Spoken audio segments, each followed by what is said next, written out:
in a series of will be 4 webinars and an additional event as part of the UNCITRAL Days in Africa initiative.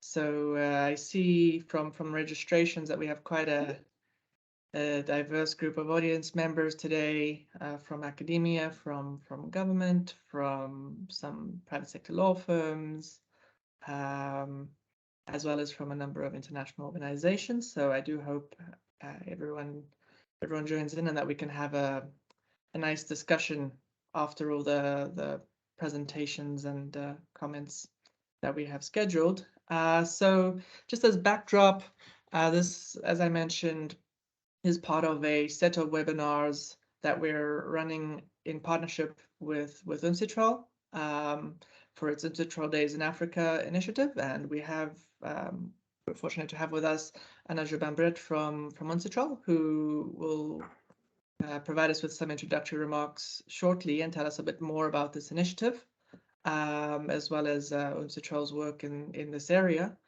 At the Mandela Institute, we're obviously quite excited about this initiative.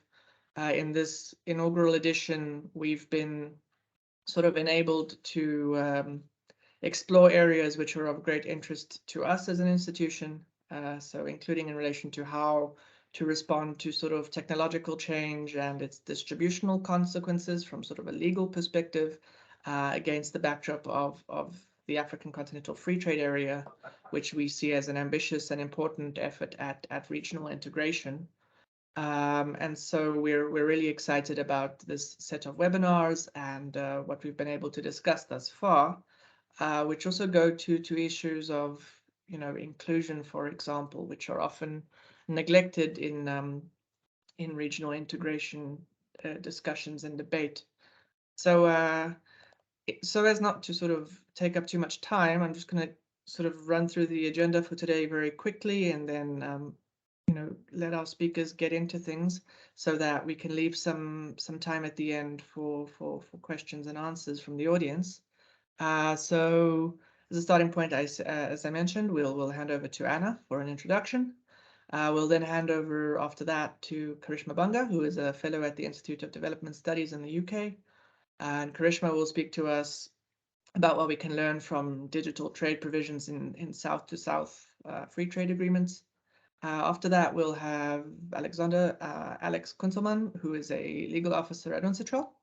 And Alex will speak to us, our first Alex for the day, I guess, will speak to us about how UNCITRAL's work might contribute to the areas under discussion today, which of course is facilitating e-commerce and digital trade on the African continent, and what role the protocol on digital trade that is being negotiated under the auspices of the AfCFTA might contribute to that, and also how UNCITRAL's work might contribute in this area.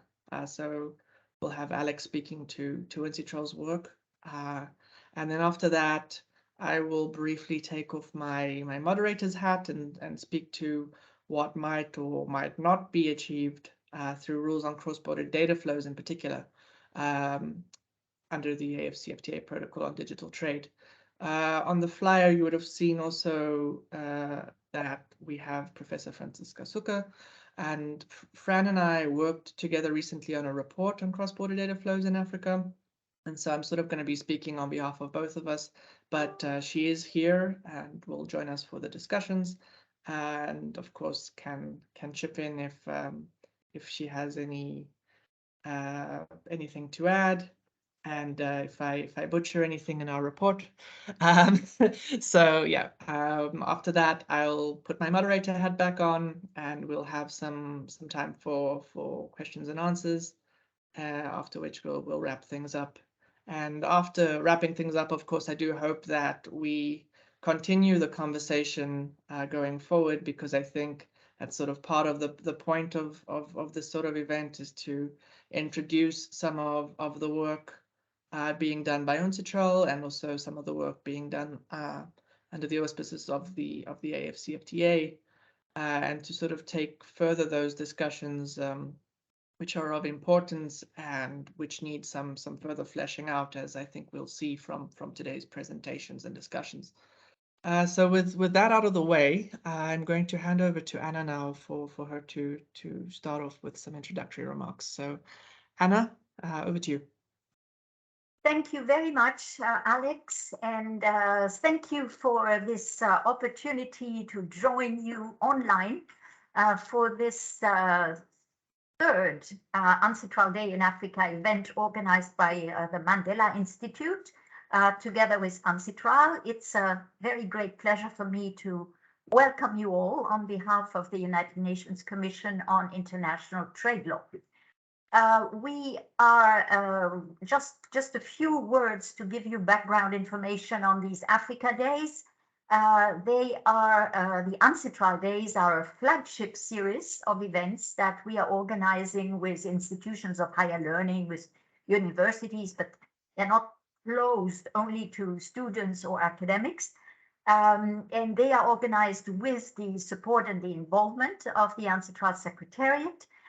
We had, since 2014, a series of events in Asia and the Pacific, the UNCITRAL AP Days.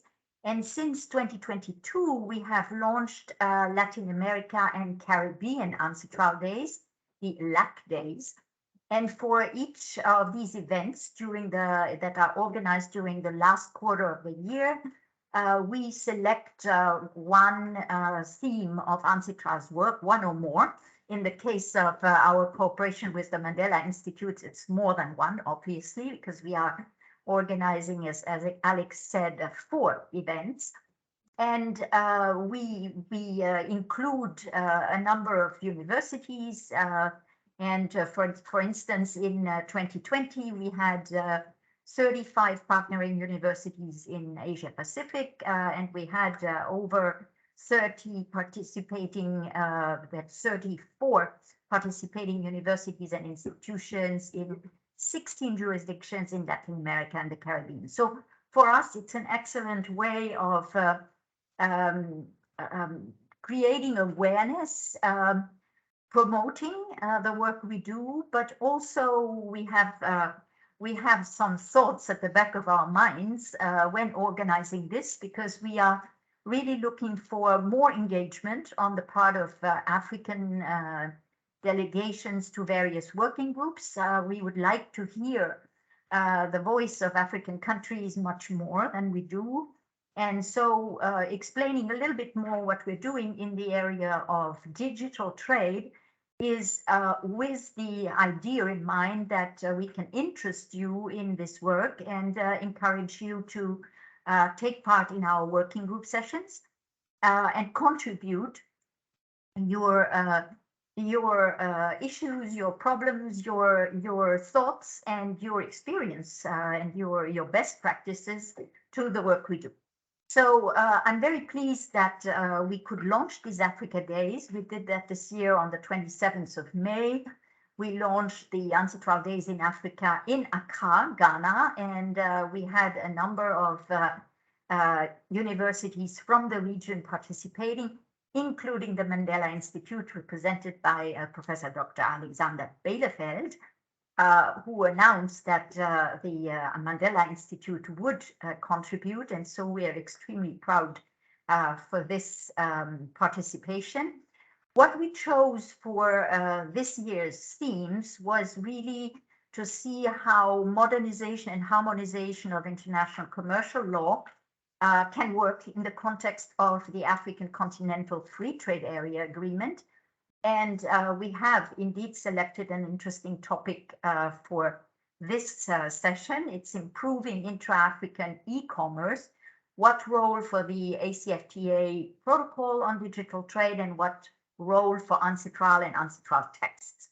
So I'm just, by way of introduction, going to introduce you to my colleague Alexander Kunzelmann, who is running our working group on digital trade. He will tell you a bit more once it's his time to intervene about UNCITRAL's existing framework on e-commerce, which in our view, e-commerce is a way of doing business of the past, of my generation, if you will, and that we have now migrated into the digital trade realm, and that this requires adaptation of our existing texts to see how these texts on e-commerce, which are quite significant, a real actual framework for e-commerce, how do they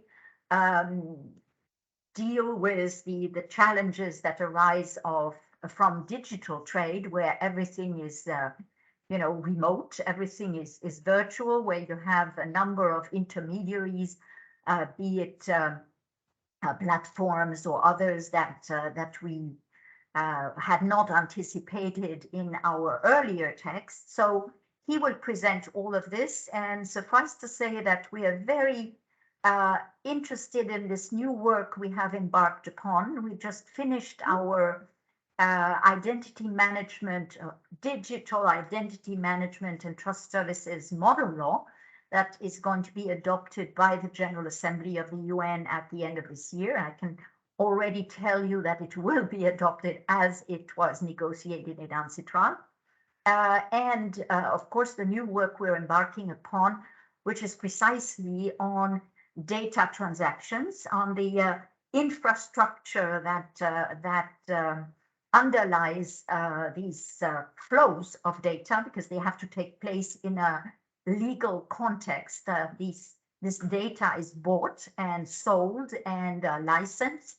And so how are these, what about the underlying contracts for data transactions? And the other, which is equally interesting, which is the role of artificial intelligence in contracting.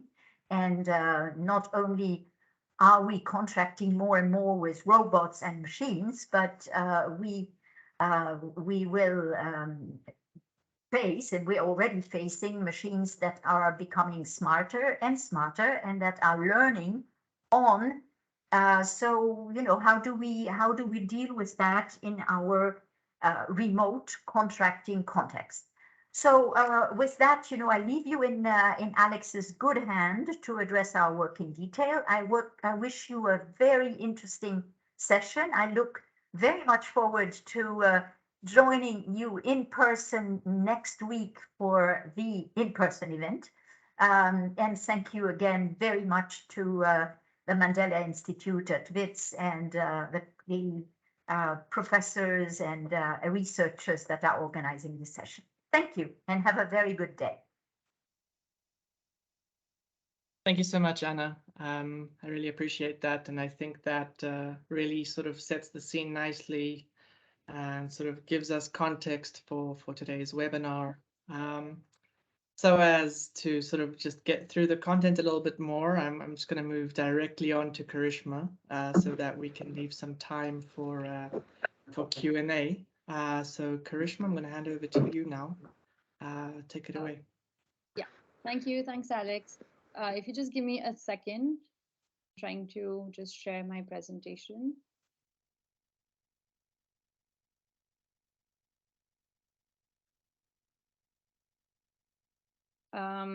Yeah, Alex, is the presentation visible? Yes, it is. Perfect. Great. Thank you. Thanks, everyone, for joining in today. As Alex mentioned, I'm the Digital Development Fellow at the Institute of Development Studies, IDS, based in Brighton.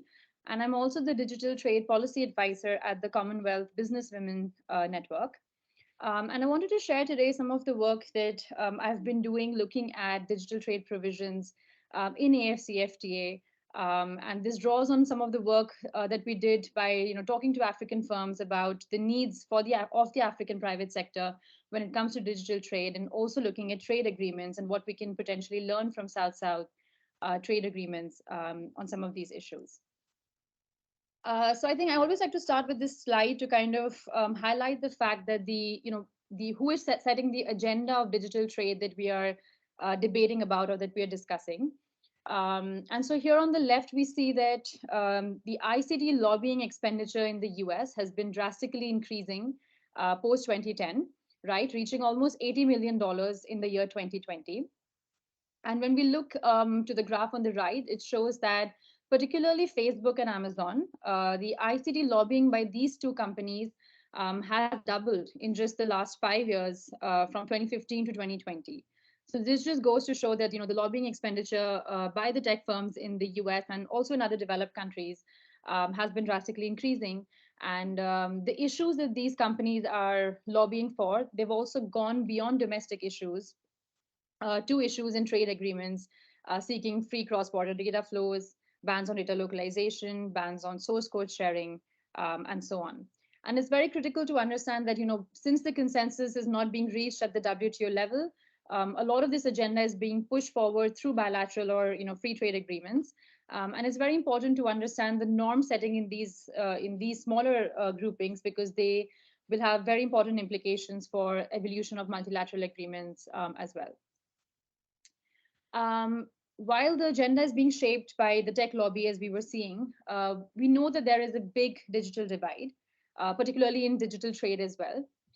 So for instance, 60% of the population in high-income countries are engaged in online buying, while this is as low as 2 to 5% in low and middle-income countries. And this comes down to issues around access, digital connectivity, affordability of data and internet, issues around skills, awareness of digitalization, and so on. And even when we look at e-commerce within the African continent, we find that the e-commerce revenues are relatively small at around 16%, with a lower share in goods than services. And in fact, the e-commerce is very concentrated on the continent in just 10 African countries that are responsible for about 94% of all the online business in the continent. And it's also observed that the e-commerce in Africa is very country focused and very national. So 57% of the marketplaces actually only allow domestic sellers within the boundaries of the country on their platform. And only 28% of these offer any sort of online payment transactions, right? So these are all the factors that are limiting cross-border e-commerce as well. In my recent paper, I also look at products which are digitalized or can be digitalized, right? So for instance, looking at software or video games, or other sort of goods that can be digitalized. And I find that intra-African exports are actually valued at almost $260 million in the year 2019. But again, this trade is largely driven by just 5 countries, including South Africa, Kenya, Mozambique, Tanzania, and Mauritius.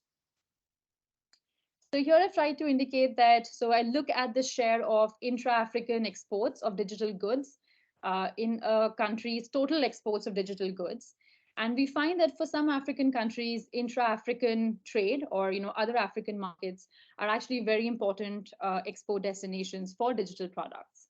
And this includes that, so if you look at it, Zimbabwe, Ghana, Zambia, Togo, and Burundi, in these countries, more than 70% of the exports are going to other African countries. But for other countries such as Seychelles and Morocco, this is as low as 30%. So this is just to show that there is significant heterogeneity when we talk about sort of exports of digital goods, even within Africa. So when we look at designing the digital trade protocol with this information, there are a few kind of things to look at. So the first one is the need to define e-commerce. And to develop a shared understanding of common terms and terminologies around digital trade and e-commerce in the direction of African trade and integration. And the second is also to define the scope of e-commerce, because e-commerce is actually quite a very broad topic and it deals with the whole gamut of issues, some of which are digital, like cross-border data flows, data localization, but some of them are also sort of analog challenges, right, around trade facilitation, around payments, investments, and competition. So for instance, here I've just tried to highlight some of the issues that cut across conventional negotiating topics. So this includes trade facilitation, which is part of the trade and goods agreement. It includes commitments on services that are necessary to support e-commerce, which are part of the trade and services protocol. Then there are issues around source code sharing that are increasingly part of agreements by the US with other countries that also cut across issues around IP and so on. And so just going back to this, so it's very important to define the scope of e-commerce, and it's for the negotiators to decide which specific topics they want to speak at within the digital trade protocol. And I think Alex mentioned that he will be going into this a bit more detail later.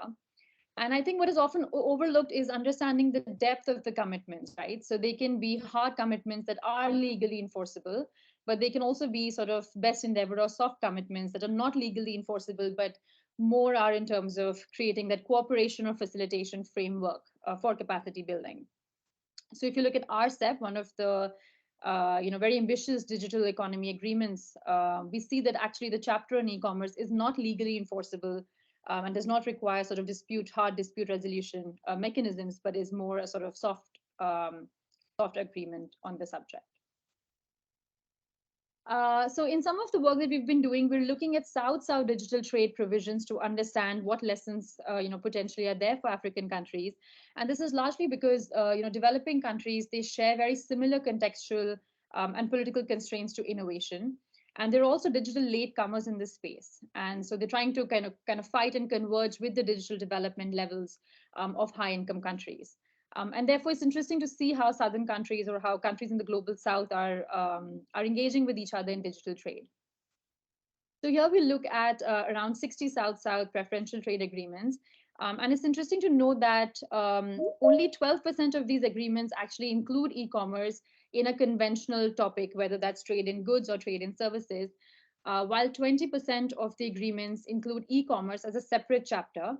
And this is largely done to avoid taking an explicit position on whether to classify e-commerce products as goods or as services, and so on. So therefore, they deal with it as a separate sort of digital trade or e-commerce chapter.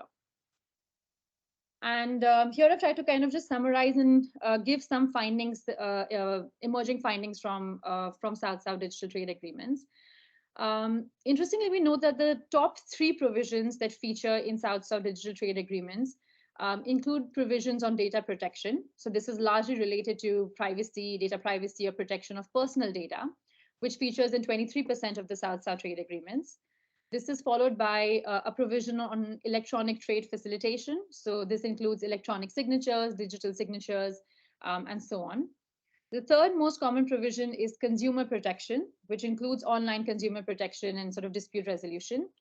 And the fourth one is facilitating the use of e-commerce by small and medium enterprises. So this includes targeted provisions around allowing micro, small, and medium enterprises to engage better with digital trade, again, including electronic customs and so on. We find that provisions on data localization, source code sharing, and cross-border data flows are actually not that common in South-South digital trade agreements. In fact, only 8% of these agreements currently have a provision that bans data localization requirements, while 92% have no such provisions. Similarly, when we look at the topic around custom duties on electronic transmissions, which is a very popular topic in North-South agreements, we see that only 15% of the South-South trade agreements address this issue within the digital trade protocol. And lastly, interestingly, we see that the South-South countries, they prefer to, when they're engaging with digital trade with each other, they prefer to use soft language or best endeavors to solidify common positions on negotiating topics while retaining their policy space. So they are aiming to create a cooperation or facilitation framework, but they avoid taking any sort of binding legal commitments on these issues. And when we dig deeper, we find that this is largely because of the fact that they have a shared colonial past and lots of sovereignty-based constraints that come into play when they're negotiating such issues. Interestingly, we also see that some of the issues that we find emerging from trade agreements, or what's the most common in South-South trade agreements, that is exactly what is being communicated by the African private sector as well. And here we did some interviews and a small survey with Kenya, Nigeria, and Rwanda. And we see that the African firms communicated consumer protection regulations for building digital trust, harmonized laws on electronic trade, and harmonized data standards and privacy laws as regulations that are critical, particularly for boosting intra-African e-commerce and digital trade. One of the issues that we see emerging at the top is having harmonized laws on taxation, right? Because a lot of the firms, when they were engaging in digital trade in African countries, they were not aware of the taxation rules and how much sort of duties they're going to have to pay, or the consumers are going to have to pay, which emerges as the topmost challenge constraining digital trade. And here, just as a conclusion, I wanted to kind of highlight some of the issues that have finally come up in terms of designing an inclusive digital trade protocol within the AfCFTA. And this by no means is exhaustive, but just some priorities and points to think through when we design the protocol.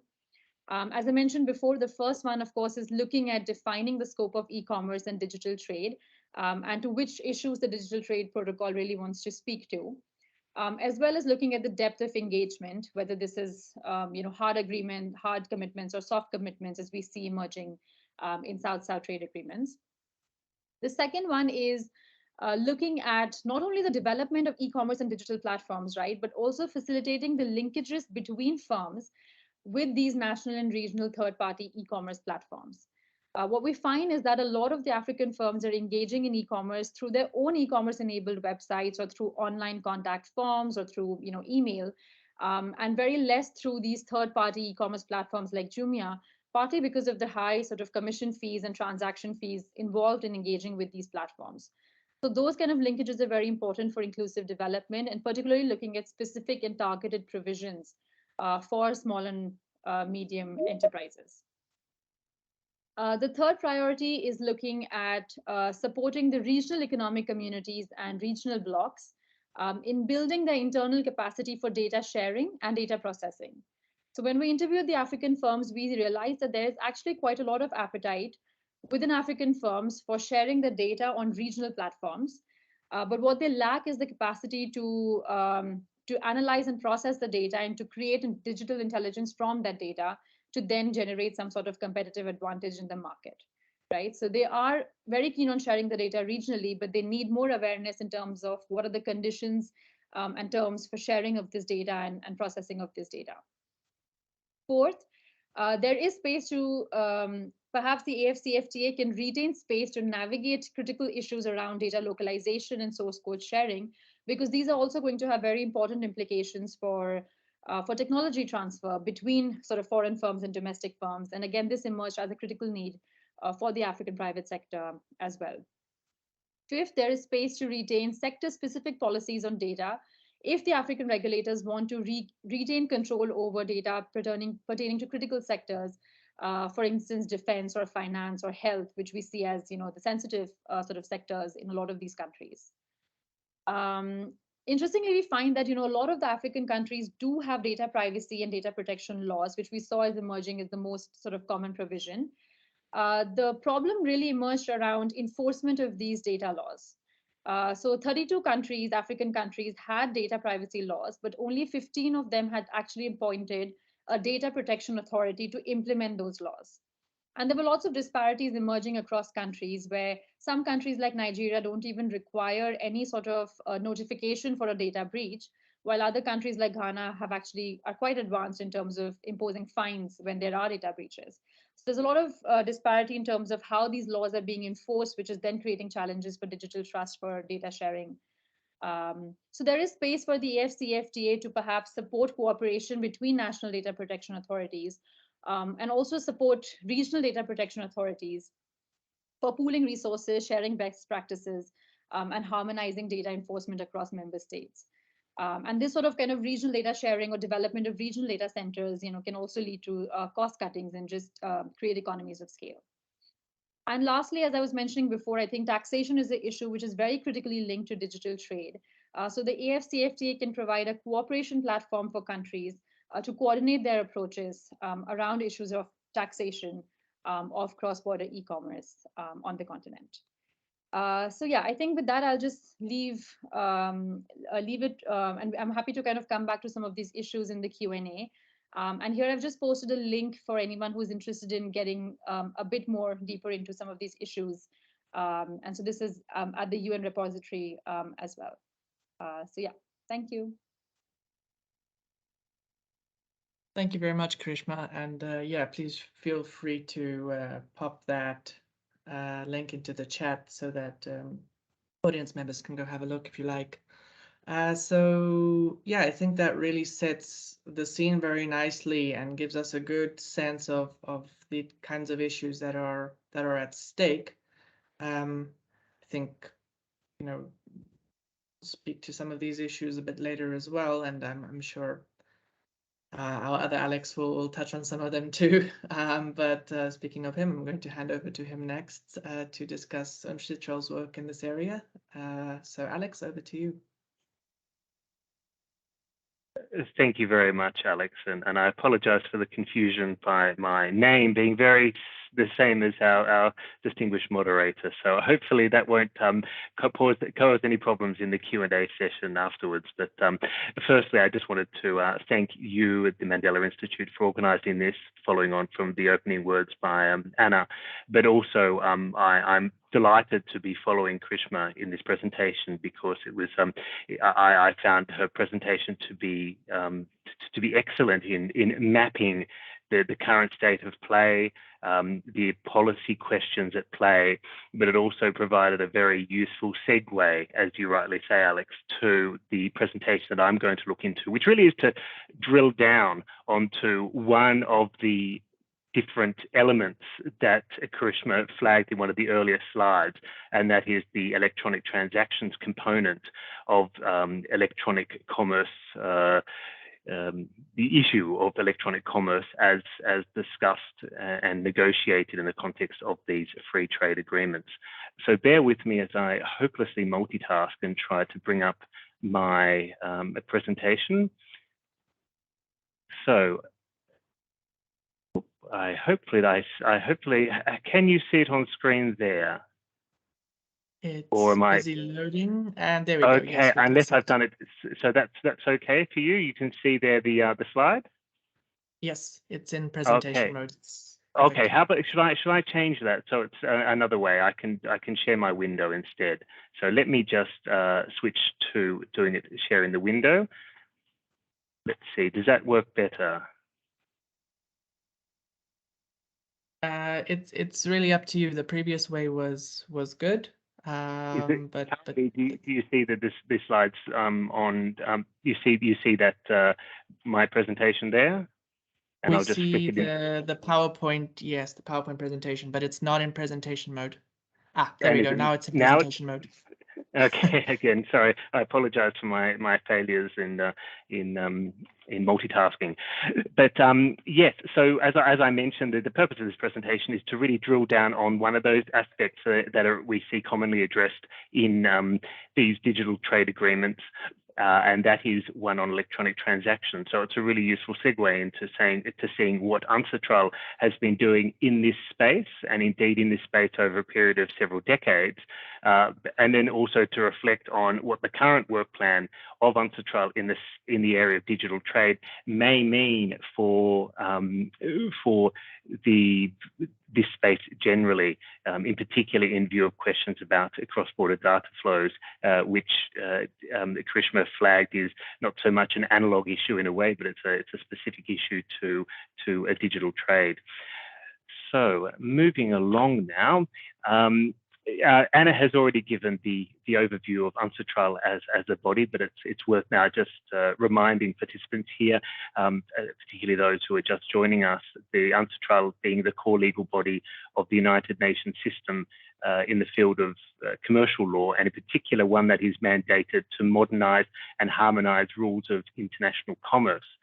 I flag here international commerce because, strictly speaking, our mandate's actually an international trade law, but with the World Trade Organization and the ongoing negotiations at a bilateral and multilateral level on areas of digital trade, it can get a bit confusing when you have one body looking to harmonize the law of international trade and another one looking to world trade. So for the purposes of this presentation, I'll focus really on the international commercial law aspects, which, as Anna mentioned, really focuses on the fundamental players in trade, which are the traders, and the commercial relations between them. And that really is the focus of UNCITRAL in this area. And that is, in a way, why our work has focused more on the transactional level and the transactions, the contracts that are the vehicles by which goods and services are traded.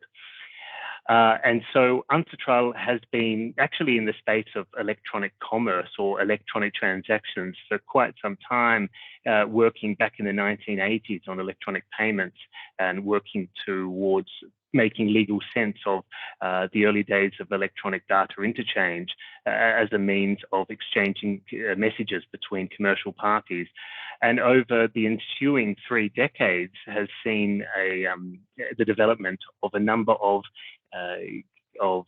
legislative instruments in the form of both model laws, which are developed by UNCITRAL and then referred to states with the view that they would then domesticate them through enactment in their own legal system. So in other words, they don't have force in and of themselves.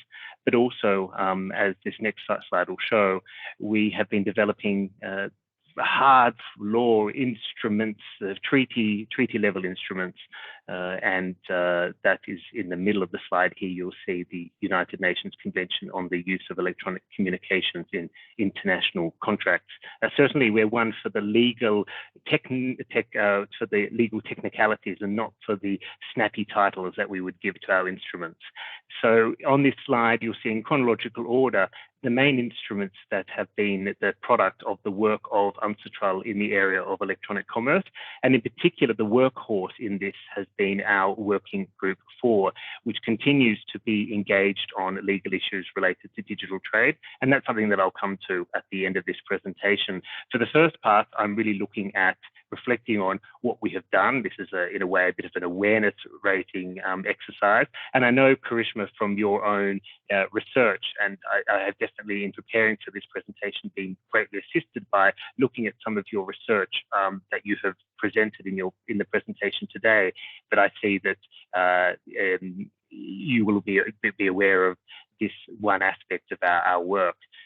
So here we have the model law on electronic commerce, which was done back in 1996. And if I may, it has done quite well to withstand the test of time, in particular, thinking about the technologies that we used and the types of services that were provided back in the mid-1990s. Things have changed, but certainly the approach that was taken back in 1996 really has, again, stood the test of time and really, on reflection, reinforced, as I will come to explain, some of the basic tenets that have guided the legislative developments at UNCITRAL. We also have there subsequently a model law on electronic signatures, which drilled down on one aspect of the model law on electronic commerce, and that was the use of technology and electronic means to effectively sign something, and so giving legal recognition to concepts of electronic signatures and digital signatures.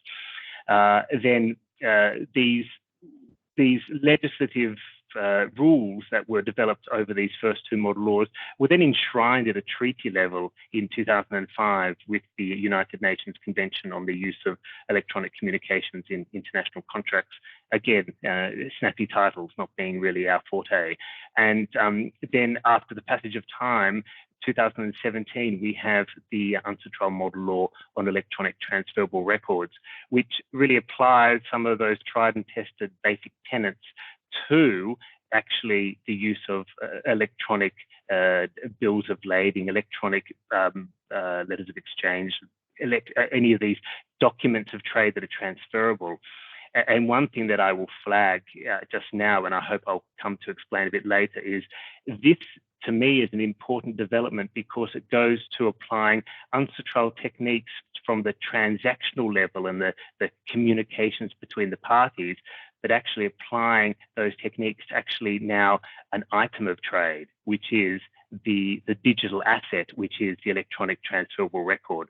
So I just wanted to park that notion now, because it really, when we're looking ahead to dealing with digital trade, and in particular, even though these are terms we don't use at UNCITRAL, but these digital products and services, this will be this is an important definition, an important development for understanding legally what these new products and services mean.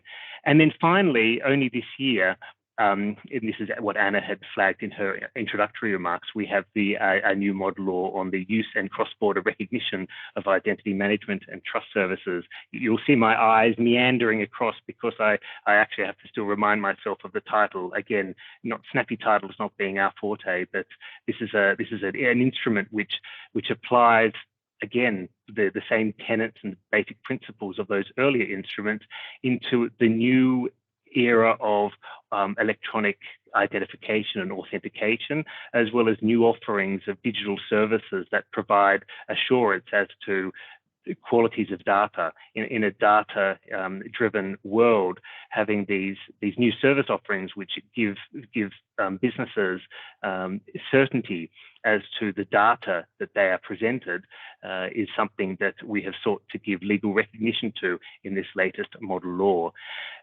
So moving on, and I hope for our South African participants I got the right plug, but the notion here is then that we're moving towards finding out how then these instruments plug into work on digital trade, in particular this notion of a new e-commerce protocol to the African Continental Free Trade Agreement area agreement.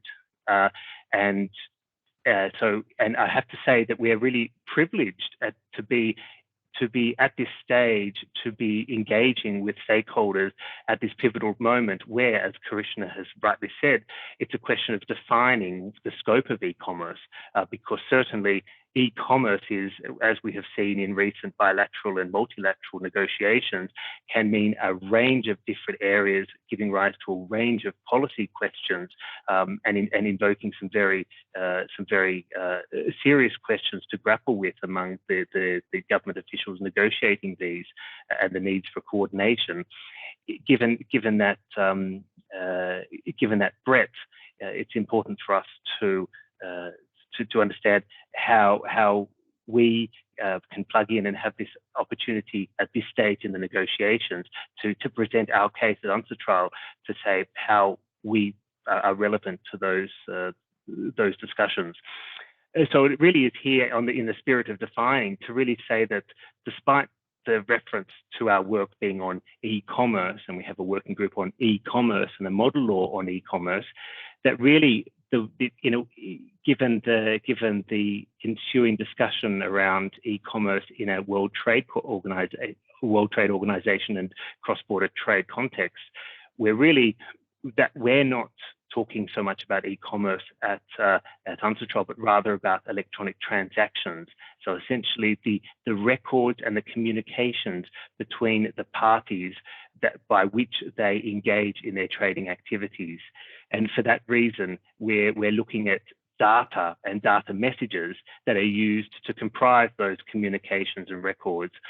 And in other words, we are looking at communications that constitute an offer and acceptance in basic contract law, the records that are the written records of a commercial transaction that may well need to be authenticated, to be signed, to be kept, and essentially trying to find out how does a paper-based legal system give recognition to the use of technology, and so this has been these are questions that arose back in the 1990s, and the questions that we still see today being asked, and in particular in the world of online platforms, in discussions about distributed ledger systems, how we give legal effect to certain actions and interactions that happen in these new ecosystems. So really, in the spirit of defining, it's important to focus on other areas that we don't deal with, and in particular, we're not focusing on data as an item of trade in and of itself. That's more of a question that is being addressed in these other trade discussions ongoing, as Karishma outlined.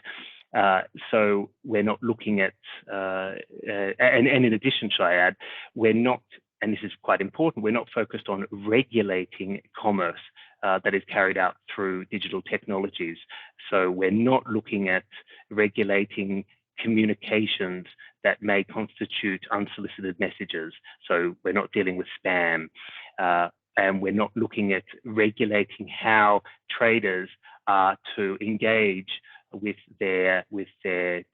users, say in an online platform context, we're rather looking at what are the existing rules in a paper-based environment, and how can we tweak them, how can we adapt them so that they apply in an online space, an electronic space, in a way that that treats those two mediums on an equal footing.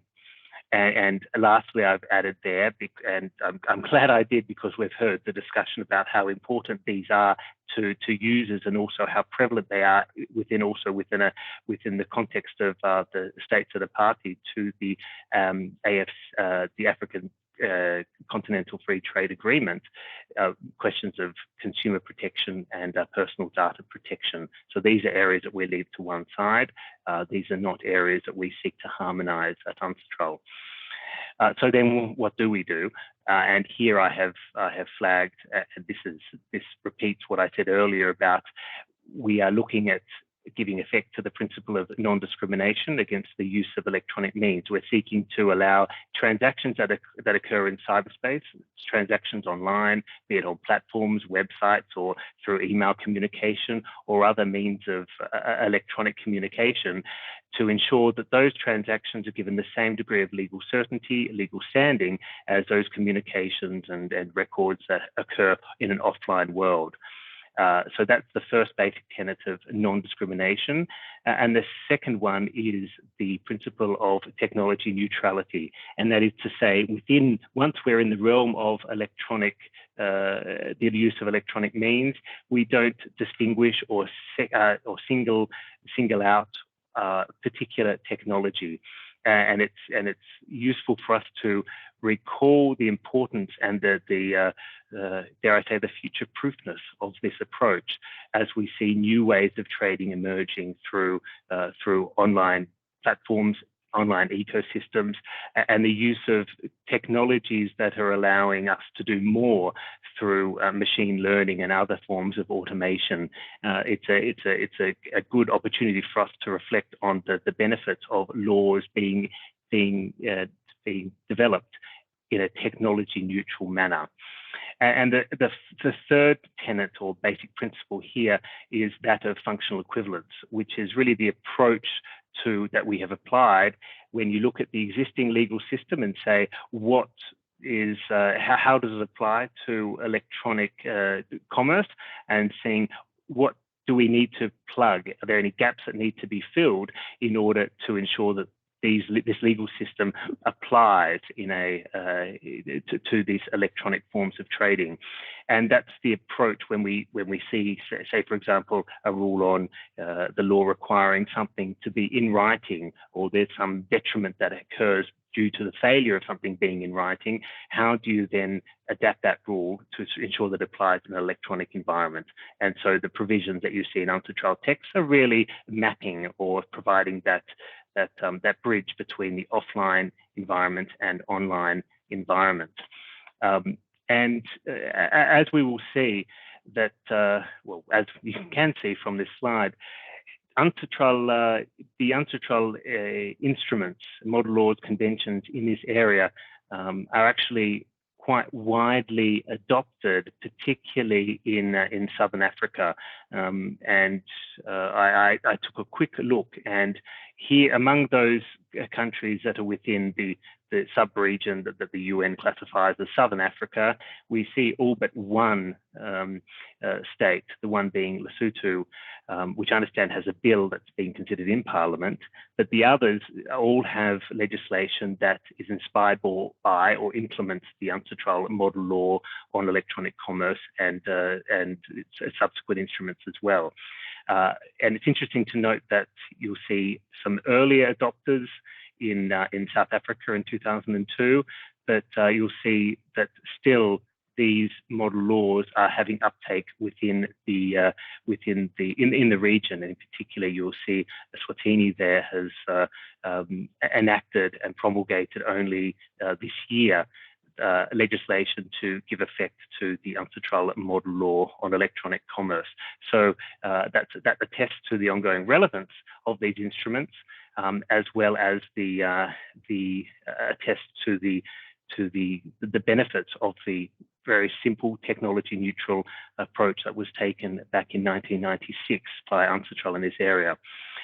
So now turning to the protocol on e-commerce, and as we've already heard, that the instruments, the decisions that have been taken so far at the AU level do not define what e-commerce is, although we already get a taste from the 2019 decision in February, where the AU Assembly singled out data and products being traded under e-commerce as being two aspects of what could be included within the e-commerce protocol. And I think that talks to what we've heard already from Karishma about the importance of what do we do with cross-border data flows and what do we do with digital products. And as I said, UNCITRAL texts do not provide the answer to that. At the same time, as I think some of the ongoing work, which I'll come to shortly, at UNCITRAL, I think is relevant in giving some kind of understanding and legal conceptual understanding to these new aspects of digital trade. That being said, while e-commerce is not defined, and I'm mindful of repeating here what Karishma has much more eloquently outlined, but the fact that we look to existing bilateral, trilateral, and multilateral instruments to give us an indication of what are some of the themes that will emerge. And indeed, I think I used probably the same data set as Karishma did, which is very useful to get a snapshot of the current state of play of cross-border digital trade agreements, to calculate that of the over 300 in existence at the moment, more than 100, and here I'm talking south-south, north-south, north-north agreements, are either a dedicated digital trade agreement, and that's something that we're seeing increasingly in countries' relations, having a dedicated agreement just on digital trade, and we also see the ongoing development in e-commerce or digital trade chapters of new free trade agreements. I should flag at this point that there seems to be still the jury out as to what exactly is the difference between electronic commerce and digital trade. Some may say that digital trade also focuses more on the provision of digital goods and services, not so much rather than the provision of hard goods and old-fashioned services that just so happen to be advertised and ordered online. But from our research, the jury still seems to be out about what is the difference between these two, and in a way we assume that it's a new term for an existing concept. But I'm very happy to hear any other thoughts on that basic question of definition. And we're also mindful, although we're not participating in the ongoing negotiations among certain WTO members as part of the Joint Statement Initiative on e-commerce, which I think is a context in which some of the issues that Karishma flagged about digital divide, about infrastructure and the availability of services for digital trading have been aired as well. Here I have this slide to explain to you here how then UNCITRAL texts are actually being figured in these emerging digital trade agreements and free trade agreements. And what we're seeing increasingly is UNCITRAL text being used as the standard for electronic transactions. So you'll see in a number of these recent iterations, either a soft or a hard obligation to enact legislation based on these UNCITRAL texts. Hard or soft being, some will be the states commit that shall actually implement legislation or enact and maintain legislation that is based on these instruments of UNCITRAL, or more of a something more hortatory or best endeavours to or shall look to or see favourably the enactment of legislation and maintaining that legislation that is based on UNCITRAL text. So I agree with Karishma that we see different depths of commitments with respect to UNCITRAL texts. But more generally, we're seeing that UNCITRAL texts can be relevant for other areas of those provisions characterised as digital trade facilitation in these agreements, not only because you'll see provisions on electronic authentication, electronic signatures, which can be already implemented by enacting UNCITRAL texts, but also you'll see provisions on paperless trade facilitation and other similar provisions dealing with the administration of the customs regime or the border control regime, which can well be inspired by the UNCITRAL approach based on regulations of that pursue technology neutrality and non-discrimination as the basis for facilitating paperless trade. So that's the main message here, is to say that increasingly we're seeing UNCITRAL texts being the standard that states are required to enact in digital trade agreements. And we're also seeing that UNCITRAL texts can be used more broadly to give effect to these other provisions that can be characterised as the digital trade facilitation provisions of these instruments. So I'd like to now finish this presentation by reflecting on the current work at UNCITRAL that Anna alluded to at the beginning, and to explain how this might also be relevant to the consideration of the different policy questions that are engaged in the digital trade discussions. And so once it had finished that 2017 model law on electronic transferable records, and once it had finished its work on the 2022 model law on identity management and trust services, we have Working Group IV is of course looking for new work to occupy its program.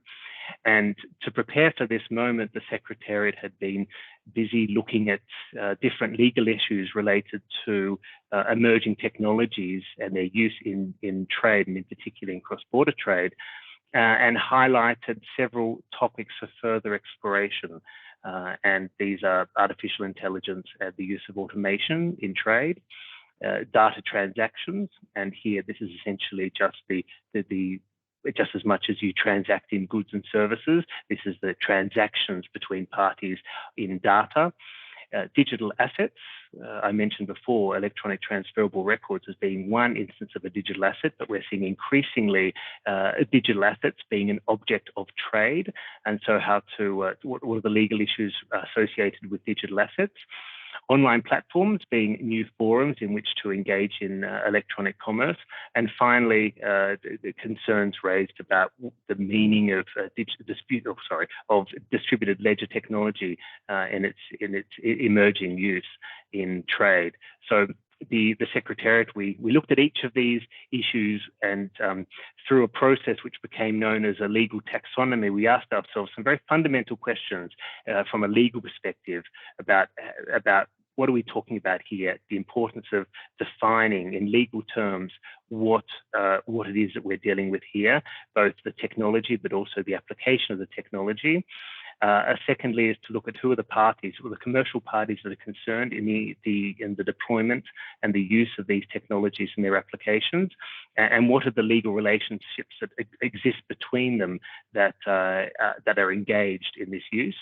And finally, looking at what are the existing areas of law, including existing UNCITRAL texts, that are relevant to this, because the view would be that to the extent that there are any gaps that are emerged, then there may be scope for UNCITRAL to do something in this field with the help of its universal membership among states. And indeed, this taxonomy process was useful not only in formulating proposals for our future work, but also we found it's quite useful in in actually understanding in a broader context, and in particular in this broader digital trade context, that the meaning of a lot of these concepts that are bandied around, that are discussed in the digital trade discussions. So we're hoping that this taxonomy process, and I should flag that it will be published by the end of the year, provides some useful guidance to a broader audience about legally what these issues mean. And so where we're at the moment is that two topics, being the use of AI and automation in contracting, but also data provision contracts, have been referred to our Working Group IV.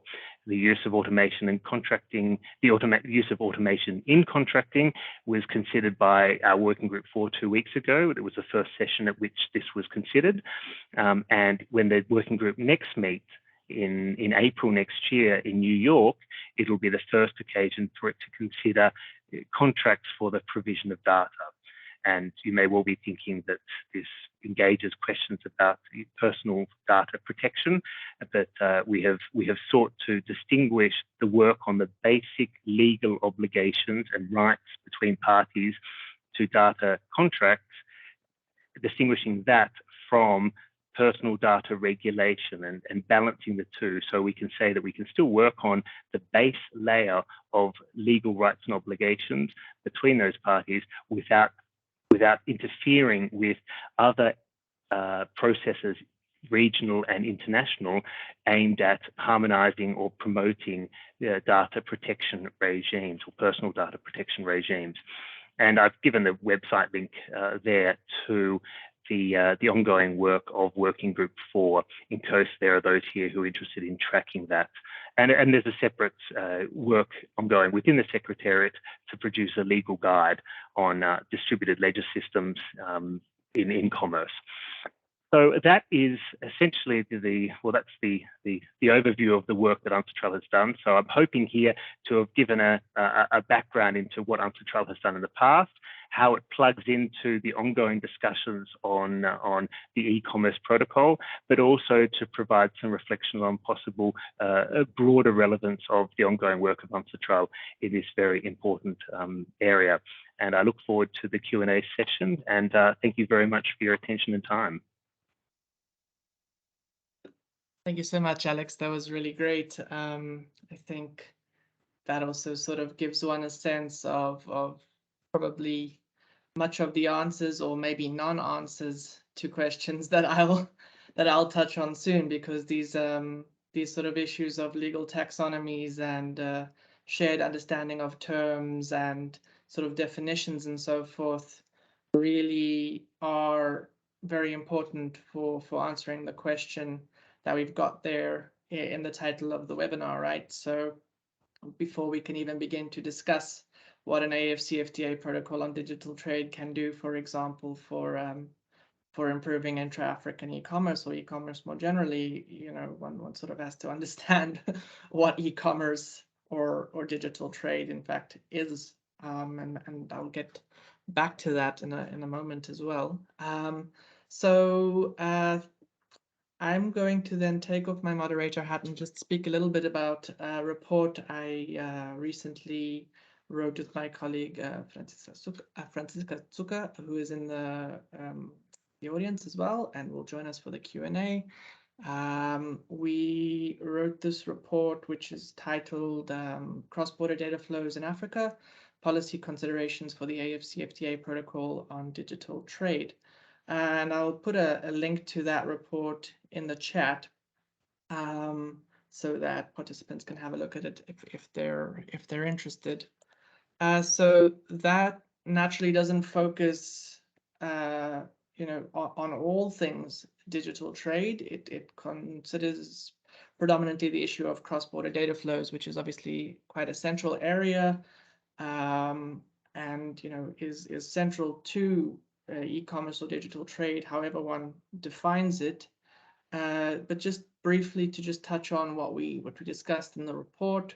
So the first issue we go to is terminology, right? We do discuss terminology and try and give some sort of sense of definitions of key terms we use in the report. And, this is sort of something that is done in most reports of this nature, I guess, but we just wanted to stress them right at the outset, because when we come to our policy recommendations at a later stage, we do emphasize that there's sort of a lack of a shared understanding, or a shared articulated understanding, at least oftentimes, of how some of these terms that one comes across. And so we sort of give a very brief overview of some of the terms that one might find in digital trade provisions, and we discuss some of the terminology we use in the report, not with a view to sort of being definitive necessarily, but definitely with a view to just sort of giving a sense of what issues are at stake, and to giving sort of working definitions of some terms. So we start by doing that. And that includes defining what data is, and looking at various sort of subsets of data and different types and so forth. Speaking about what data protection is, speaking about data localization briefly, cybersecurity, digital trade, and so on. So we start off with this terminology section, and we also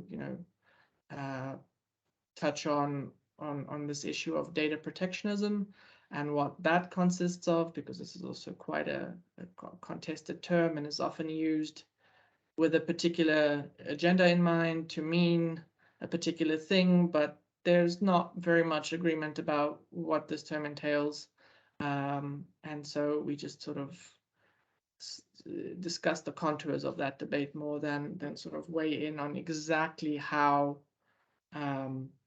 we would define it, but we do give a working definition, and we're looking forward to engaging on that as we go forward. So after that, we look at sort of approaches towards data flow regulation at the national and supranational level first. So we look at the US, the EU, China, and then also some African jurisdictions, so Kenya, Nigeria, and South Africa in particular.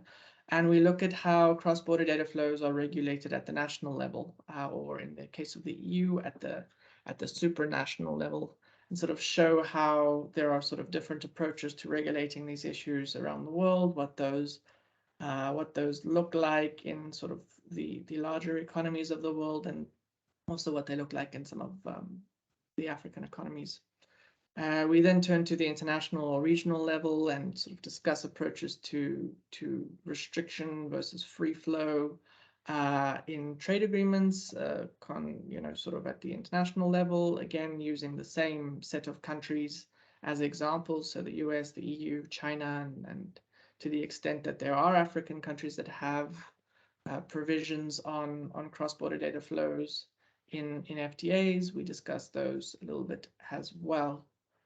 We then turn to some regulatory, institutional, and other challenges, and sort of this difficulty of, I guess, balancing competing policy goals. So we look at some of the economic rationales associated with cross-border data flows, and then we look at some of the non-economic rationales, sort of they obviously have economic aspects as well, but something like privacy protection, which first is non-economic in nature, I guess, and then obviously has economic implications.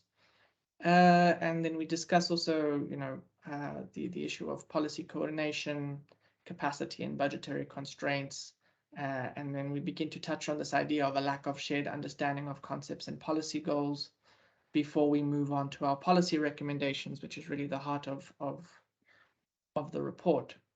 So on this issue of policy recommendations, we discuss a number of areas outside of the realm of the protocol on digital trade per se. So it's, we discuss the AfCFTA and we look at other areas of regulation that might fall outside of the protocol on digital trade as well.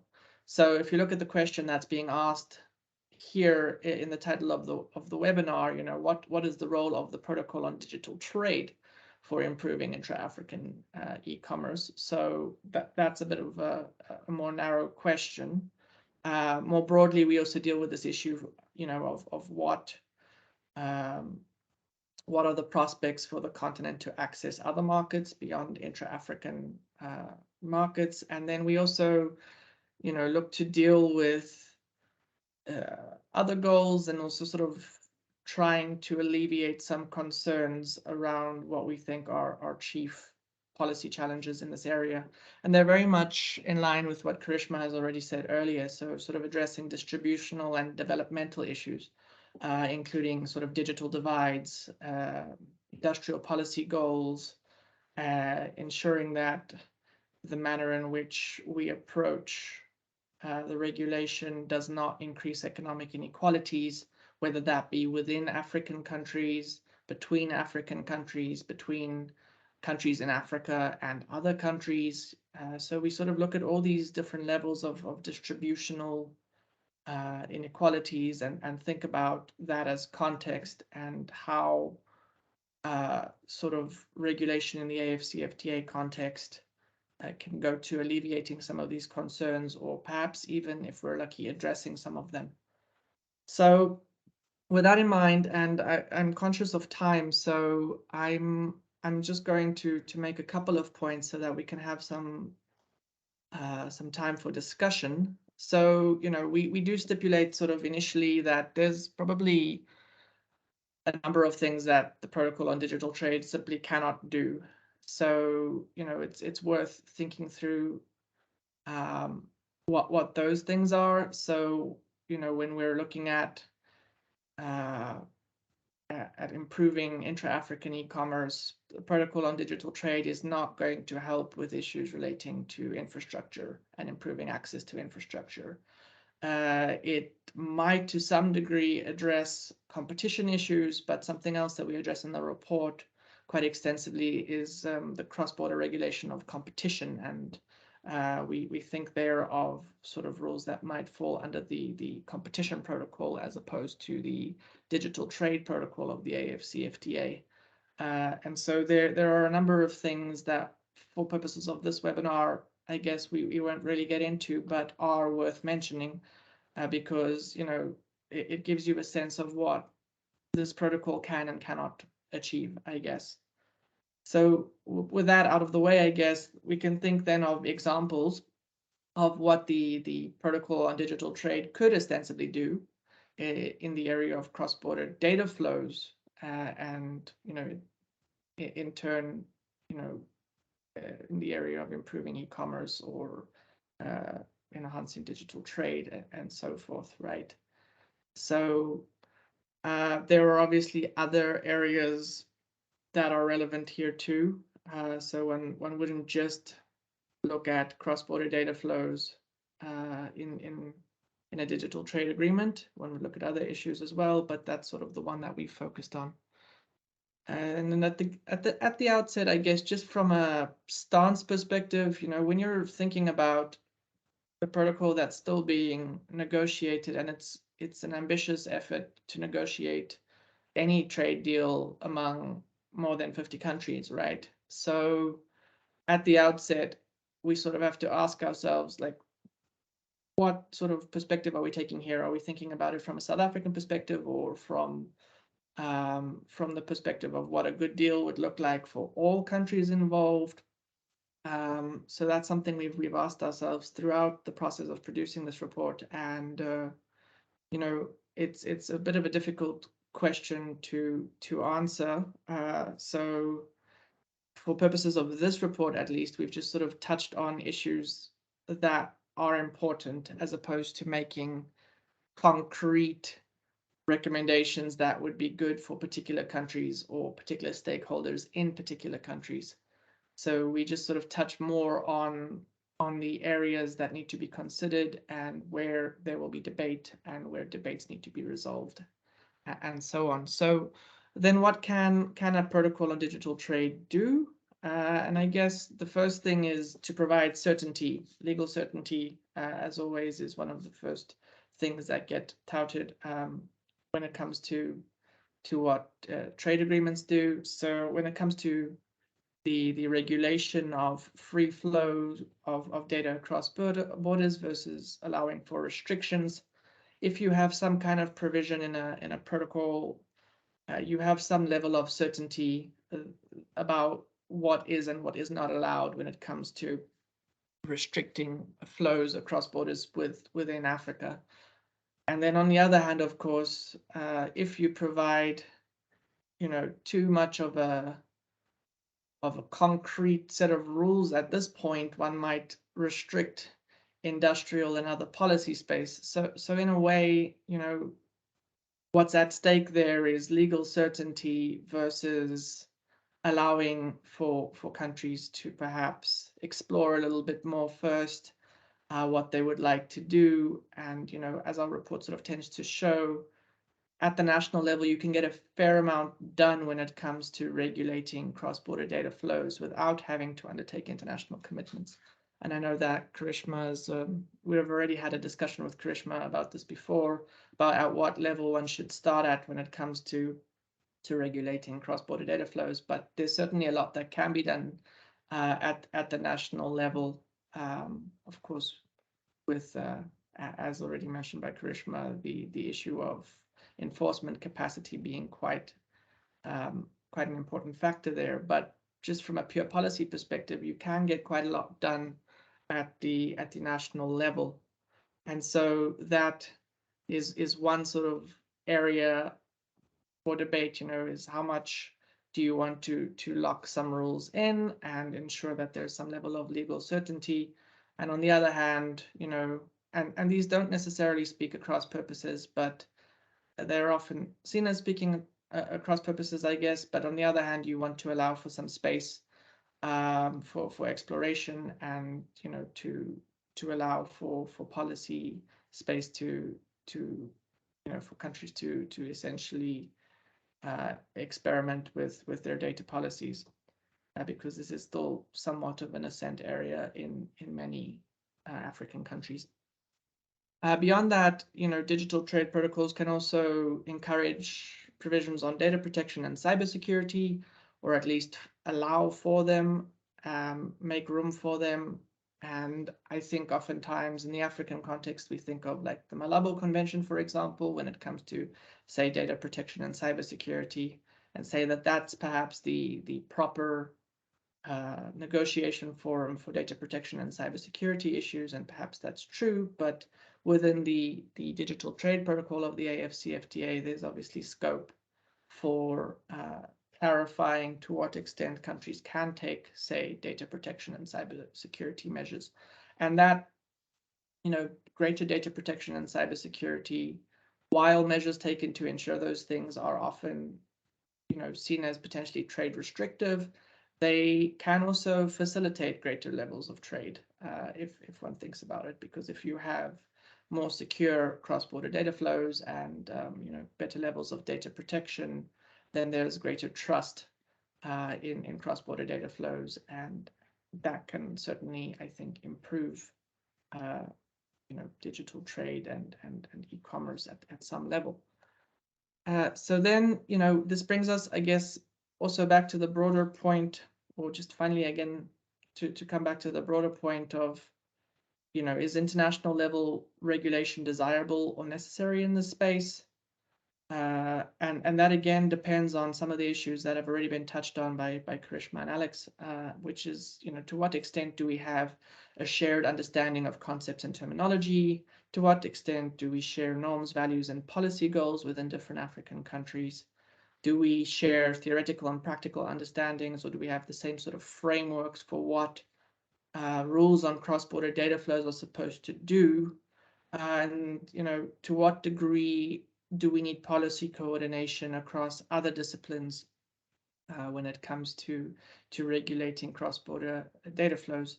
And only really if one gets answers to these questions or one overcomes these barriers, can you really begin to talk about, okay, how much can we really get out of a protocol on digital trade? So there are a number of sort of preliminary issues that need to be resolved prior to one properly being able to answer this question of what can an AfCFTA protocol on digital trade really do for improving intracontinental digital trade. I have some additional remarks, but I think I'm going to leave it there in favor of a couple of questions from the audience. So thank you very much. And I will now ask putting my moderator hat back on, ask my fellow panelists to turn on their cameras and ask audience members to kindly raise their hands if they have any questions or to pop them in the chat box. And of course, that includes panelists. If panelists have questions for one another, please do pose them. Can I intervene just here, Alex, just to say congratulate you and Franziska on this the report. Particularly the first part of it on digging down into a lot of the definitional issues. I think it's a very useful resource. So may I just commend you on the utility of this as a resource. Thank you. That was just to buy some time or to fill in the void. I certainly appreciate that. And we would like to dig into these definitional issues a little bit more. We are planning on publishing a paper separately that digs into them a little bit more, because here we really just sort of we did a little bit more than scratch the surface, I think, but there's still a lot more to be done. One can go a lot more, one can go a lot deeper, I think, on these issues. So watch this space, I guess. Are there any questions from the audience, perhaps, or other panel members? I see Sudhir, who I believe is from the DTIC. Sudhir, go for it. Thank you, Alex, and thank you to all the presenters. This has been extremely useful. One of the issues we are grappling with, as you well know, at the WTO level, at the G20 level, is this trade-off, if I can call it, where the developed countries are pushing us to accept complete free flow of data and telling us that we must have no restrictions. And us as South Africa, together with India and Indonesia, to name two of them, have been highlighting the issue of what we refer to as data for development. Where we see that there's a huge disparity in terms of the monetization of data, particularly our data, in terms of our national jurisdictions. Now, in an African context, how would you suggest that we deal with this issue? Because it's, on the one hand, we have Nigeria that has completely banned the transmission of any Nigerian's personal data. And then you have us as an extreme, the other extreme, where it's pretty much open currently, because our legislation is still being drafted. But I was just curious to hear, to know what would your views be on how we should deal with this with regards to the protocol? Thank you. Sure. What a question. I think I can have an initial stab at that, and then I'll ask, Fran, if you'd like to come in, Karishma, if you'd like to come in, please do. I think that's a, it's a really difficult question to answer, because we don't always have good information on what different countries are doing, right, at the domestic level. And I think so. I see also we have Kolofelo Kugla in the audience, and we ran a project with Kenyatta University where we were looking at data protection frameworks within the East African region and the West African region, right, and ECOWAS and the AAC, and with a view sort of to trying to just get us an idea of, you know, how much overlap is there really when it comes to these issues. So that's one of the things we emphasize in the report as well, Fran and I, is this idea of taking time to just get a sense of where the overlaps are and where the differences are, right? Because you can get quite a bit done at the national level when it comes to cross-border data flows, right? Which hitherto has sort of been China's approach, for example, right? China sort of just regulates it more or less at the national level. And of course, China is an entirely different, you know, economy to any other economy out there. But the Chinese approach has sort of been to just to navigate these issues at the national level without taking on any binding commitments and then sort of waiting. And I think now that you've seen as their sort of industrial policy has sort of succeeded to a large degree, I think now you begin to see where they start pushing slowly to join free trade areas with digital trade provisions such as RCEP, for example, right? So I think the first point to make is just to say, you know, one has to wait a little bit, try and understand what's going on in all the different countries. Is there actually commonality in approaches? And is there utility in binding rules at the African continental level? So that's the first point, I guess, to make there. Beyond that, yeah, I think I'm gonna allow others to jump in because it's not the easiest question, and we don't have all that much time, but we should definitely take it offline because it's something I'd like to get your views on as well. Fran, do you have anything to add? Karishma? Well, it depends on so far as I think just Nigeria, who has a very strict approach when it comes to data localization in terms of not transferring it out. And the majority, the way I saw it, was a conditional approach to data localization. That means, so there is kind of a commonality or a majority view, so one can try to negotiate around that. Obviously, that's a very political issue. What do you want to achieve actually at the end? And not so much what is actually the economic impact on such a provision. And I think that is, I know that's when you negotiate very different to what we do. So you have to find on a political level at first a commonality, and we come then with economic and legal analysis and tell you that's what would happen, right? So I think maybe it's important to stress more the commonalities first, that from all the approaches that are out there, it's actually the conditional most common in the African countries that you can look at it. So maybe that's a way to start. In general, it's maybe also important to say that cross-border data flows is just like one aspect of regulating digital trade there.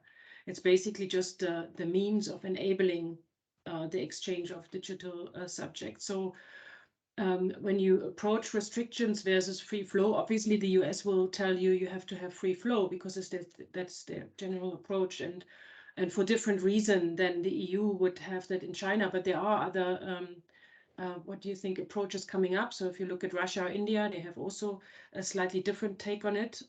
You can, like, we didn't put that in the report yet because it's not as developed.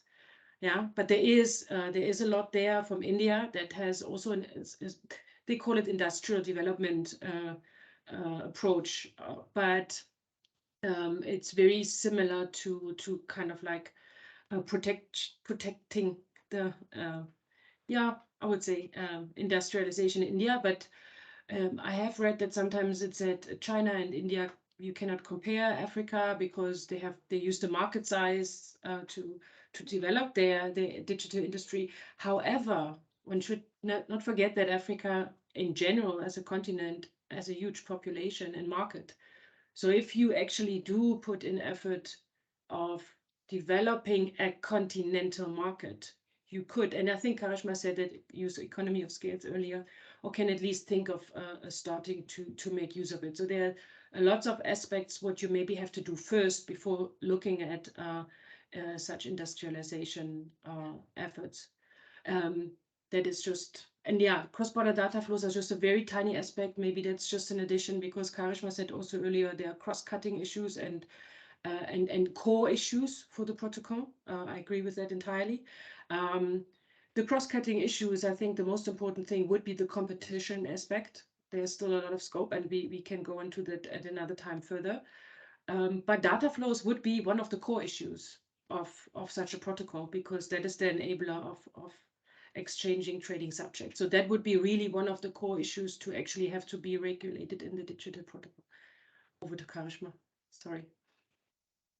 If I could just jump on quickly before I hand over to Karishma as well, one should probably distinguish between personal and non-personal data there as well. I would add that in to the discussion there, because most of the regulatory frameworks only go to personal data currently, right? So most of the conditional flow regimes that Fran referred to are GDPR-esque maybe, but they pertain largely to personal data. So if you look at the EU, and we discussed this briefly in the report as well, they, when it comes to non-personal data, have an entirely different regime where they do promote free flow. And so it might be worth thinking about that distinction when thinking about approach as well, right? One might want to have particular rules for personal data and different rules for non-personal data. So just to flag that. But Karishma, please, if you have additional inputs, we're listening. Yeah, I'll just come in very quickly here. I think, I mean, this is the issue that we've been grappling with, right? At like what level do you bring in the regulations? And I think particularly around this, when we spoke to, for instance, when we were speaking to the private sector in terms of getting their perspectives, because there's a big gap between what's happening at the negotiations level versus what's really happening on the ground.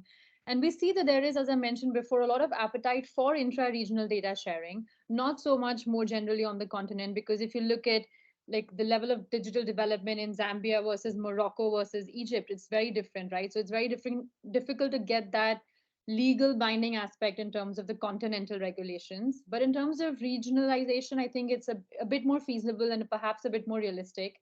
So to maybe perhaps use the AfCFTA as a landing zone for these regional economic communities or blocks to then plug in their regional regulatory frameworks around digital trade.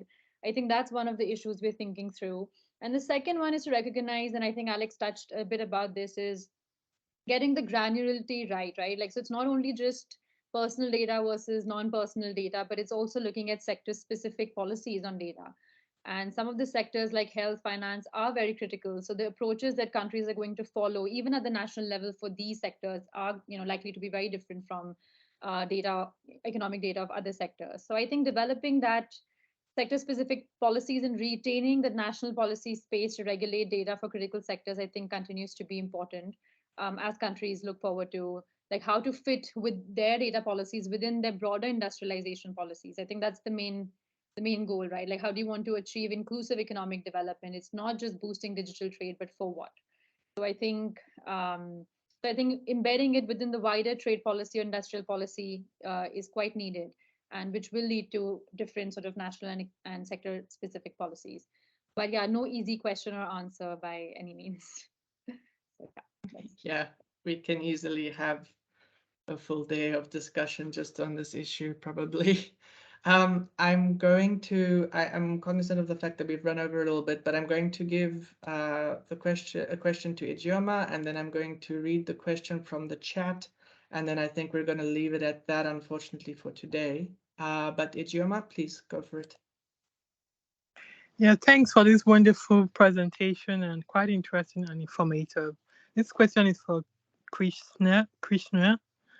The question is, you did mention during your presentation that a couple of Nigeria, for example, has banned digital signatures while Ghana is in compliance with digital signatures. Could you please give an overview of the countries within the African continent that are in support of or have implemented digital signatures? Because I obviously would imagine it's not just Ghana. Which other countries?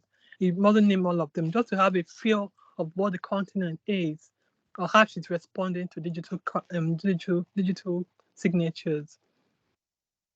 Yeah, I think just to clarify there, so what I was trying to say was that was more in terms of the comparison between Nigeria and Ghana was more in terms of enforcement of data breaches in particular. So not so much around the digital signatures, but the fact that in Nigeria there is no sort of a requirement to notify when a data breach has taken place, as opposed to Ghana, where Ghana and Morocco as well, I think, which are quite advanced in terms of enforcing strong fines when there are data breaches occurring. And that then affects the level of digital trust countries have in each other in terms of sharing their data.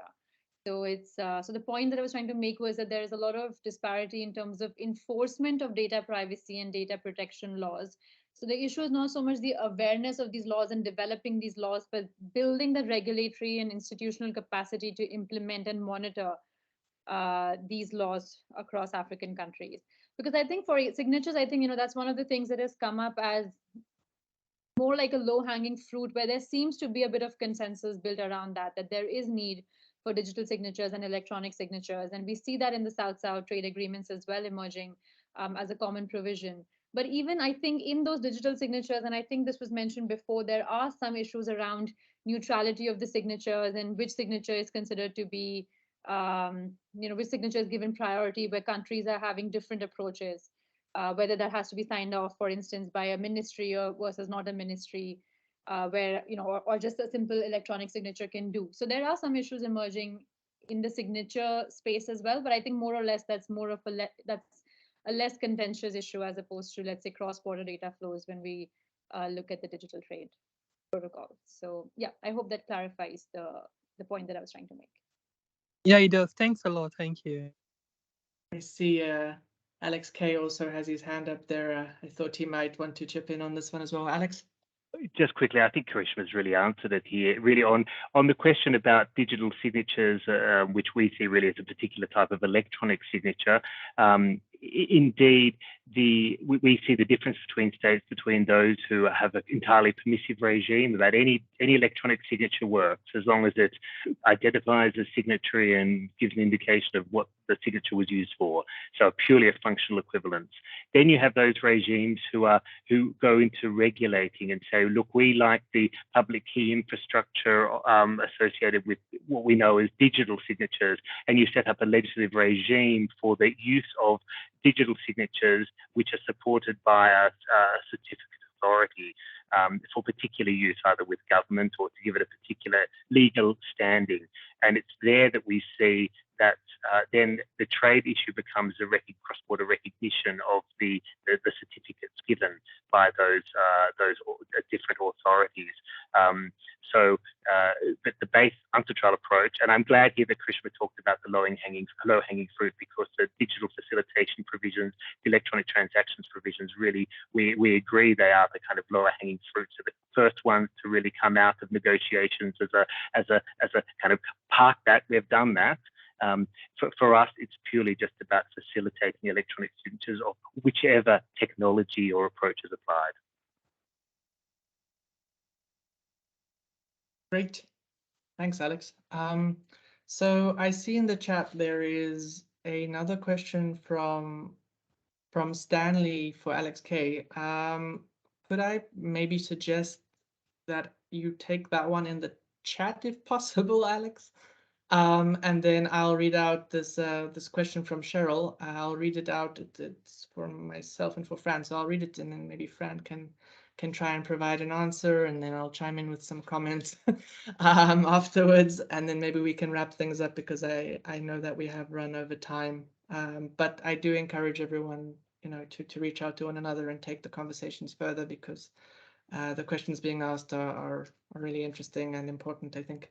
Okay, so Fran, the question is, it starts with, we know that in FTAs, the aim is normally to remove as many restrictions as possible so that trade can occur more freely. But then certain provisions in FTAs on the one end promote the open and transparent flow of data, and on the other end promote stringent restrictions in the name of data protection by limiting certain flow of data, for example, as regards to source codes. So in your view, is it possible to find a balance between free flow of data and data protection?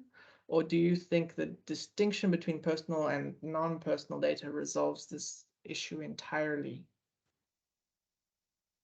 So you want me to go now first? I do think that the proper distinction between personal and non-personal brings us quite far in this discussion, because many problems about restrictions are related to non-personal data. When you think about cybersecurity and privacy protection, so that would be one area. But it is, though, very hard to distinguish between the two, because very often they are actually overlapping. So that's why we cannot just go there and say, okay, we distinct this now and then we solve it. That's not possible. So therefore, back to the question of balance. Well, it's always hard to strike a balance because you have to do trade-offs with the policy interests that you have. Yeah. So there is a lot of research out there that speaks to why restrictions are detrimental to economic growth in a specific way. But then you also have to see that it is in a specific context and circumstances. So that's usually not with a lot of African data. And we discussed that also with Karishma before. There's certainly, and I said that before, that there are countries that have used the approach to restrict a lot, right? And they have benefited in a way from it, but you can't also not take it just as is. But in the African context, it certainly does need a little bit of restrictions. In whichever way, already for the distributional inequalities that you have to navigate. They are there, and that maybe speaks a little bit to the question that was asked first, and I forgot the name, Sukir, I think. We have a different situation here. We have countries that are dominant within Africa. And that means when we regulate that, we have basically the same problem that would occur on a multilateral level. That means we have to account for these imbalances also within Africa. And if we just let it go and regulate it freely, so just without restrictions, then it will happen what always will happen, that situation. That means the already dominant will continue to be more dominant and the SMEs will be displaced and so on. So you have, and that's why we also focus a bit on the competition policies, because within Africa, you have to look out for exactly the same thing than when you want to reduce Africa inequality towards the world. So you have to, that's why we also look a little bit into what kind of policy space you have to keep for African countries to address their own lagging behind within Africa, because it's very important. We cannot just focus on generally African industrialization. So striking a balance is difficult, but you have to, because you have different interests and you have to see what is more important, right? So that is, there's no choice. You cannot say, oh, I can't strike it, because you have to still make a choice, and then you have to find your priority. And if you look at the regulatory aims at the moment for regulating cross-border flows,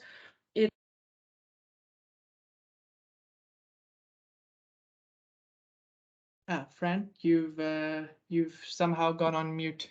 Okay, back. Where was I? As just said, there are different regulatory purposes, right? Sometimes you regulate cross-border flows for privacy issues and human rights, sometimes for surveillance, national security, what we see, law enforcement.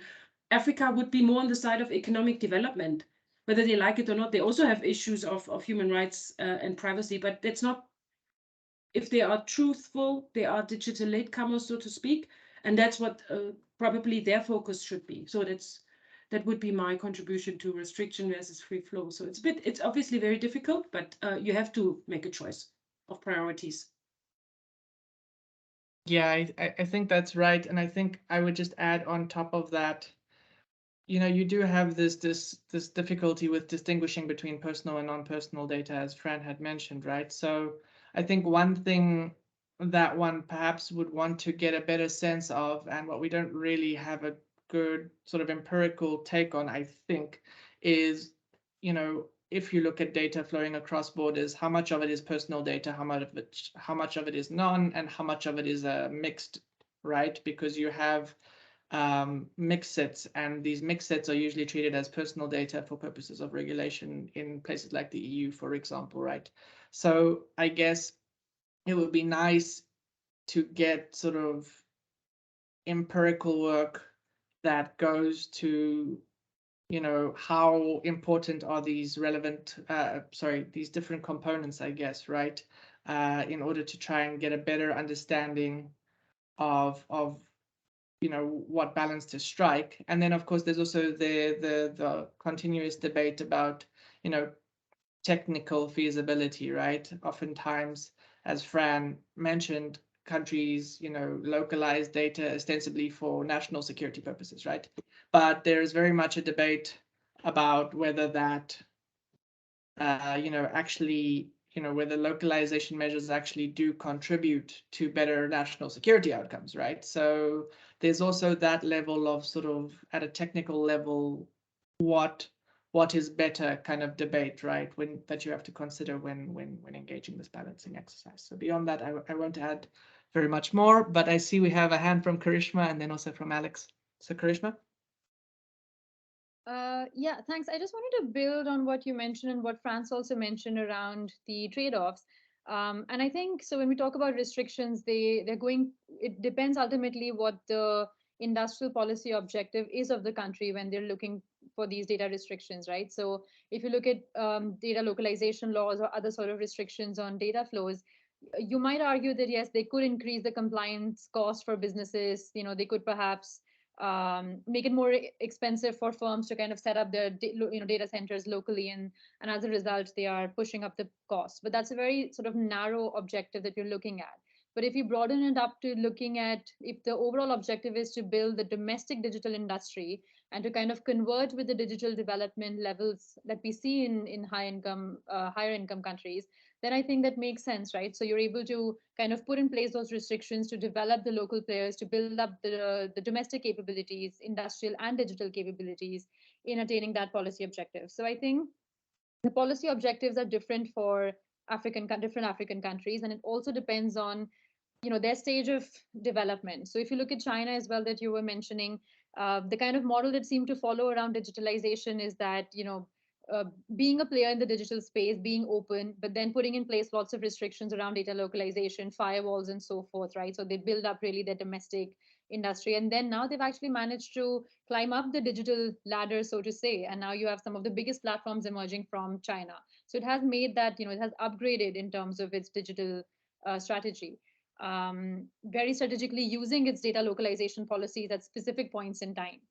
So I think there's a bit to say in that as well, that it depends on which stage of the ladder the developing country is in. So it's definitely lots of, I think, food for thought to think through when we talk about regulations for African countries. Definitely. See Fran chuckling and myself chuckling because we've had these discussions quite frequently. I see Alex K also has his hand up. Alex? Thank you very much, Alex B. And it was just to thank Cheryl for the question about and I know it wasn't addressed to me, about the personal data, non-personal data. And what we've found from our experience, because we've been instructed by UNCITRAL not to do personal data. So the question is, well, what do we do? And we've found that it's much easier just to not even worry about distinguishing from a legal perspective. Don't try and distinguish the two. Rather liken this in terms of layers. You have a layer of regulation for all data, and then a particular regulation may exist for personal data. Doesn't mean that you then have to say, well, what applies for non-personal data. Rather, you just let each regime speak for itself. So if you fall within the personal data regime, then you're in there and you have a priority between the regimes. But as soon as you're outside that regime, you just fall on the base layer for all data. It might sound rather simplistic, but that's really how we found it much easier to conceptualize the approach, rather than worrying and get the technical people start to really give the lawyers a run for their money as soon as you say what's the difference between personal data and non-personal data. So just that little anecdote. I think that's a really helpful anecdote, actually, and a really interesting one. Yeah, and then I guess that brings us back to our need for some taxonomy wizardry in a sense, right? Because then you start working across different regimes that have different purposes, and they all have sort of their own aims and definitions and so forth, and it makes it all very complicated. But I think conceptually what you're saying makes perfect sense, Alex. whether it's an easy thing to to implement is probably a different question. But I agree with the approach for sure. Okay, so I think thank you all very much for hanging around, to the audience members, and to our panelists. Thank you very much for your presentations and for hanging around and answering the questions. I found this to be a really enjoyable webinar, speaking for myself at the very least. But thank you to all of you for joining us and for taking the time. And yeah, special thanks to UNCITRAL and also to Anna. I don't know if Anna is still with us. I know she's got a very busy schedule, but to Anna for opening things up for us. Do have a look out. We're going to have one more webinar in this series, and then there's also a in-person conference at the end. So do keep a lookout for those. The next webinar will touch on a entirely different set of issues, so they might not be of that much interest to this crowd, but it will go to sort of advisory centers, and we'll look at experiences from the trade world, and look at UNCITRAL work on creating an advisory center on international investment law, I think, and sort of compare those experiences and see how those can fit into also facilitating making an AfCFTA that is a bit more inclusive and provides advice to countries that need advice. So if you're interested in that, do keep a lookout for that. But beyond that, yeah, everyone should take care, and thanks for joining. Thank you. Thanks, everyone. Thanks very much. Bye. Thank you very much.